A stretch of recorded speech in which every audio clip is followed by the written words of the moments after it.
Hola Santiago, qué alegría tenerte acá en esta conversación profunda del Deeper Learning Latinoamérica. Es un placer tenerte hoy y ha sido hermoso leerte, conocerte a través de los libros y ahora tenerte acá, un honor, una alegría para que conversemos muy rico. Bueno, y ya sabes que cuando alguien lee un libro de algún modo se introduce dentro de la mente del autor y entonces sabe muchas cosas que el propio autor a veces ni sabe. Bueno, entonces vamos a ver si nos vamos yendo por ahí en este libro de Aprendívoros, donde hablas del cultivo de la curiosidad. A mí me encantaría que empezáramos por eso. ¿Qué es cultivar la curiosidad? ¿De dónde sale esta necesidad de ir como a lo profundo y a las raíces de cómo conocemos el mundo? Bueno, al final yo creo que la curiosidad es una brújula interior, ¿no? Que nos en un mundo cada vez más caótico, donde nos sentimos muchas veces perdidos, ¿no? La curiosidad puede servirnos de carta de navegación para movernos en el mundo, ¿no? Yo, por otra parte, el título del libro, ¿no? Aprendívoros, apela a eso, ¿no? O sea, el rasgo distintivo del ser humano es esa sed de conocimiento, esa curiosidad insaciable, ¿no? Esto es lo que nos distingue como especie. Somos eternos aprendices, estamos siempre movidos por el afán de saber, por la sed de conocimiento, ¿no? Cuando perdemos la curiosidad empezamos a envejecer. A mí me gusta pensar que al final la curiosidad es el auténtico elixir de la eterna juventud, ¿no? O sea, mantener siempre viva las ganas de saber, las ganas de conocer, estar siempre dispuesto a abrirse a las nuevas interrogantes del mundo, eso es una manera de estar vivo, es la definición del ser humano por excelencia, ¿no? Y uno se soñaría que en las aulas de clase, en los espacios de aprendizaje, los mentores, los profesores, los líderes educativos que están guiando estos procesos estuvieran todo el tiempo encendiendo ese deseo de aprender, pero a veces puede que eso no esté pasando. A veces no pasa, pero realmente cuando tenemos como modelo, el modelo de docente, ¿no? De mentor que queremos tener en mente es aquel que prende, ¿no? El fuego, ¿no? De la curiosidad, ¿no? De las almas nacientes de los niños, ¿no? Y esa es la actitud del buen docente. Al final la curiosidad se imanta, ¿no? O sea, tú transmites la curiosidad porque el profesor debe ser curioso, debe encarnar el cambio que quiere ver en las aulas, ¿no? La mejor manera de defender los valores en que creemos, y la curiosidad es uno de ellos, de los más importantes, es ejercitándolos, ejemplificándolos, ¿no? Entonces, yo creo que los docentes que realmente son motores de cambio son aquellos que nunca dejan de ser aprendívoros, ¿no? Y que o sea, transmiten esta curiosidad por imantación a sus alumnos, ¿no? Este es el cambio, no se produce, o sea, al final un docente enseña más por lo que hace que por lo que dice. Este es parte de esta magia, ¿no? Que ocurre a veces en las aulas, ¿no? Todos tenemos en la mente una Mm. profesora, una maestra, un maestro, un profesor que nos transformó, que dejó una huella profunda en nosotros, que están en el comienzo del camino de nuestras decisiones más importantes, ¿no? Vitales, profesionales. Tú hablas con cualquier persona y te habla de aquella maestra, de aquel maestro que fue decisivo. Y casi siempre fueron porque nos incitaron a seguir, ¿no? Nos alimentaron la curiosidad. Y yo creo que esa curiosidad está pasando todo el tiempo. Ahorita dijiste que es el ejemplo, no solamente lo que está diciendo el maestro, y me parece interesante pensar en lo que ocurre en las márgenes de una escuela o en las márgenes del Claro. aprendizaje como formal, porque a veces salen al jardín y aquí vamos entrando un poquito en estas ideas de cómo aprender también de la naturaleza, cómo aprender. Yo te he escuchado mucho hablar de la biodiversidad Sí. natural, pero también cultural, y quería que nos contaras qué relación hay entre cómo son los profesores, cómo son los mentores, cómo son ellos y la Eso que diversidad. estás diciendo, Estefanía, para mí es esencial. O sea, muchas veces nos olvidamos que una escuela, un centro educativo, en realidad es un ecosistema. Es un ecosistema y funciona como un ecosistema, es decir, todos los integrantes son necesarios, todos mantienen relaciones simbióticas, Mm. desde el personal de asistencia hasta los docentes, desde los padres hasta los alumnos. Se puede decir de esos ecosistemas educativos lo mismo que decía Alexander von Humboldt, ¿no? De la naturaleza. En ella todo es reciprocidad e interdependencia. Todos necesitamos de todos, ¿no? Y este modelo de tomar como imagen los ecosistemas naturales, más que las empresas, como algunas veces se ha hecho en Ujú. educación, y seguir como el ejemplo más bien de los jardines, los huertos o los bosques, a diferencia de intentar convertir a veces las escuelas en laboratorios de aprendizaje o en fábricas de conocimiento, ¿no? Creo que es más interesante esto, porque nos recuerda que al final estar integrado en un ecosistema hace que el aprendizaje sea permanente, continuo y duradero, ¿no? Que sea significativo. Y esta es la idea, porque formamos parte de un todo mayor que nosotros, ¿no? Y esta cosmovisión, que es la de la biocéntrica, ¿no? En términos biológicos, pero que en términos escolares también, centrada en la persona y que como parte integral de una red, de un sistema, una visión más holística, diríamos, me parece un cambio al que debemos aspirar, ¿no?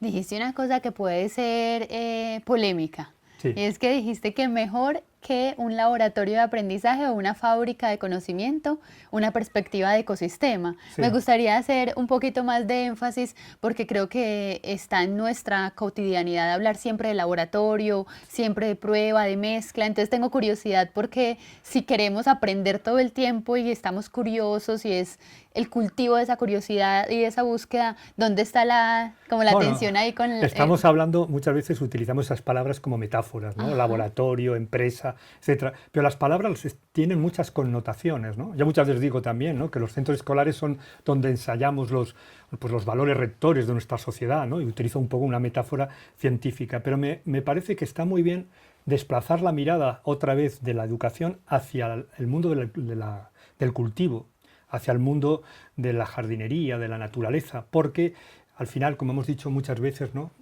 Educar es una de las acepciones del verbo cultivar y es distinta a la percepción que tiene un educador que se ve a sí mismo como un jardinero, ¿no? A mí me gusta hablar de jardinópedas, ¿no? Como una especie de neologismo, si se me permite la osadía entre jardinero y pedagogo, ¿no? O sea, Sí. esas personas que se acercan a la educación con una actitud, una vocación jardinera, de cultivar, ¿no?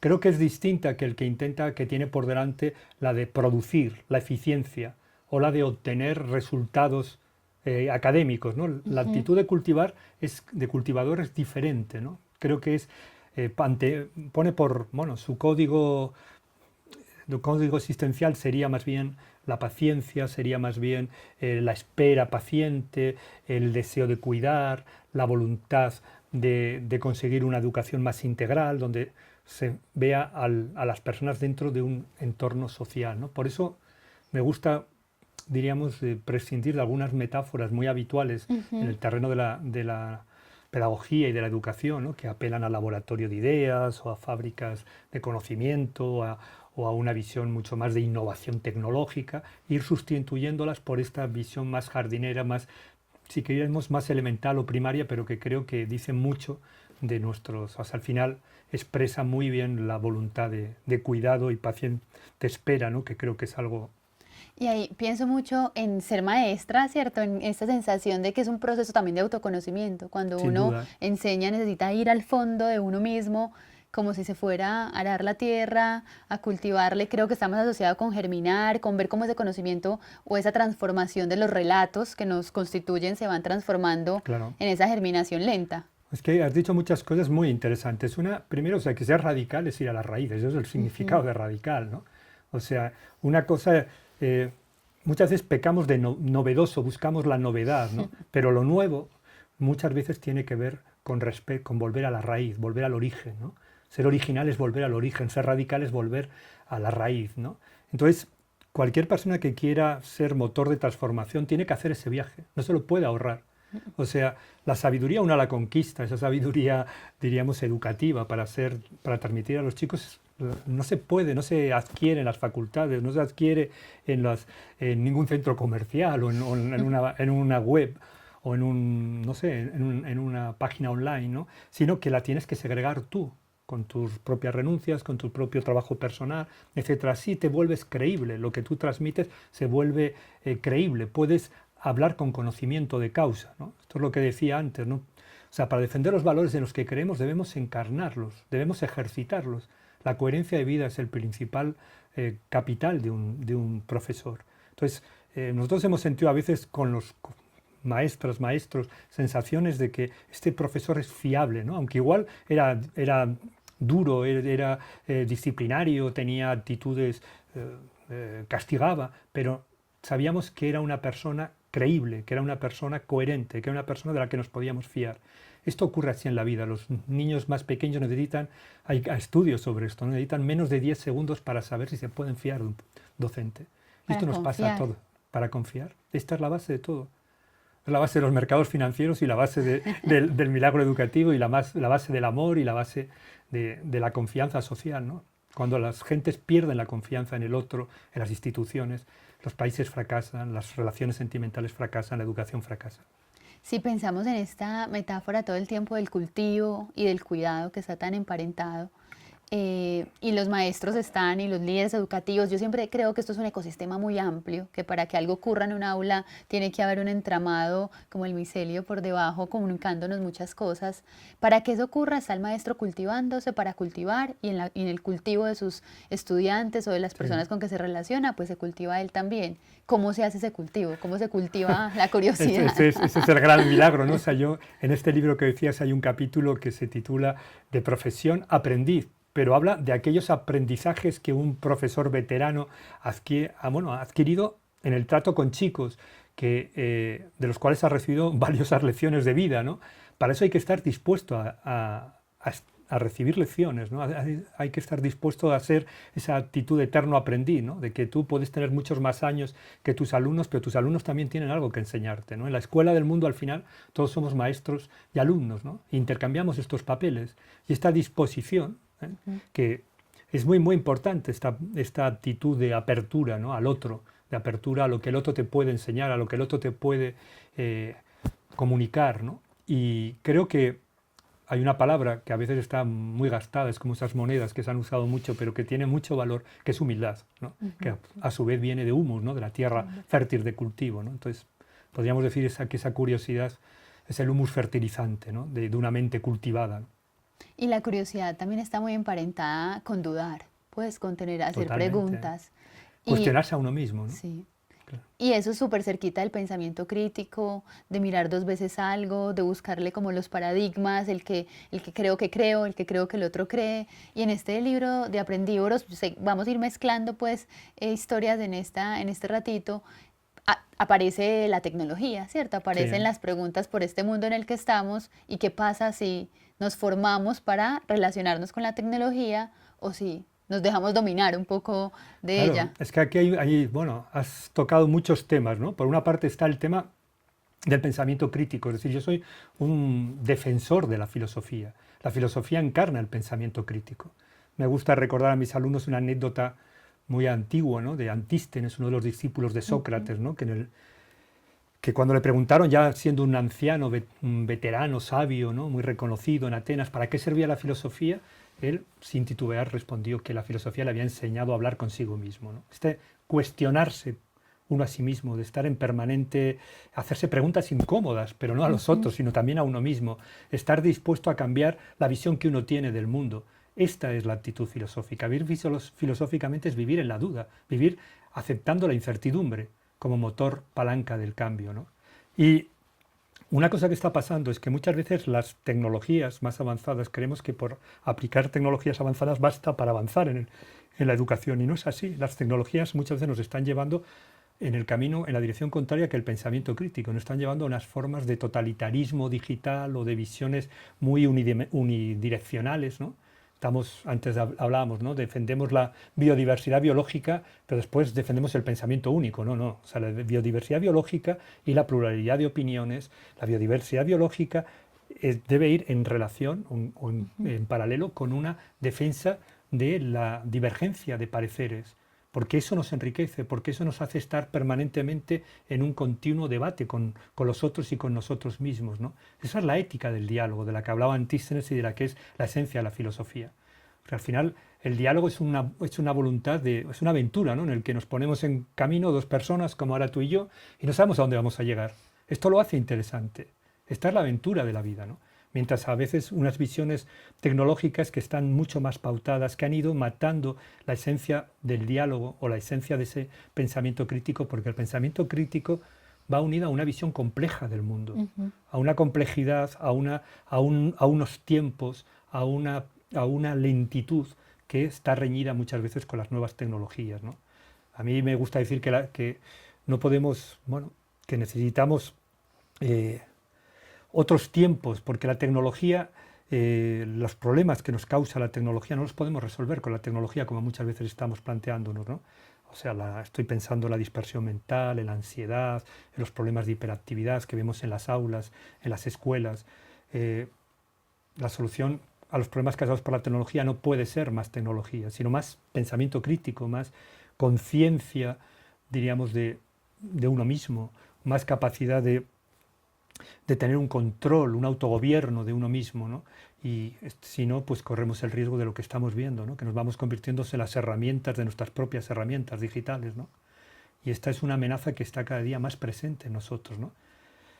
Quizá porque nuestra madurez mental no nos permite gestionar a veces en tiempo real las complejas máquinas que hemos creado, ¿no? Volviste, me encanta cómo las cosas se van tejiendo otra vez a la paciencia, Sí, ¿cierto? Otra vez a la espera y a la pausa que está tan relacionada con el jardín como con también ver el mundo qué rumbo va tomando, a pesar de que creamos que va a otra velocidad. Y eso me hace pensar mucho en tu historia, ¿cierto? sí. Que conozco por ahí algunos detalles y me encantaría como también pues contarte o conocer un poco sobre cómo te empezaste a relacionar con un jardín.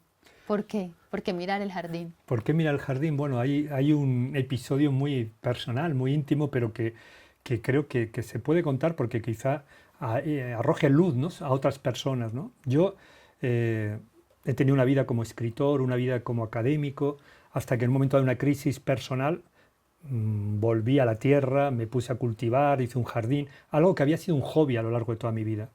Todo esto empezó porque cuando yo era muy pequeño, yo perdí a mi madre, casi no la conocimos, ni mi hermano ni yo, murió con 33 años y nos mandaron a vivir con mi abuela. Y mi abuela era una jardinera, no sabía qué hacer con aquellos tres pequeños vástagos, taques, niños revoltosos y nos tenía siempre en el jardín. Estábamos viendo los árboles, cultivando, plantando, cortando rosas con ellas. Y para nosotros aquello fue como la extensión del amor, ¿no? Materno. Aquello quedó, yo creo, muy, muy dentro de mí. Y siempre que he tenido una crisis existencial, que son, como todas las personas que viven lo suficiente, crisis de crecimiento, ¿no? En esas crisis de crecimiento he vuelto siempre al mundo vegetal, al mundo de la naturaleza. Sea un huerto, sea un jardín, sea un bosque. Para mí ha sido volver a casa para volver a saltar más lejos, para poder ir más lejos, ¿no? Y en este momento, que es de lo que estamos hablando, este ciclo de obras filosófico-literarias, por decirlo de algún modo, que forman estos libros, pues tienen que ver mucho con eso, ¿no? Con haber entendido realmente, haber, como decíamos antes, volver a la raíz, volver a hacer ese viaje hacia adentro, ¿no? Esa búsqueda interior de quién es uno y de dónde pueden hacer la originalidad de su obra, que no es otra más que mm, conectar con ese niño interior o con esa niña interior que cada uno tiene, ¿no? Y eso es muy, muy importante, porque ese viaje hacia la raíz es lo que después te da el tono que tú podrás transmitir en tus obras, ¿no? Le da, como decíamos antes de los maestros, credibilidad, autenticidad, veracidad. Esto es lo que yo creo.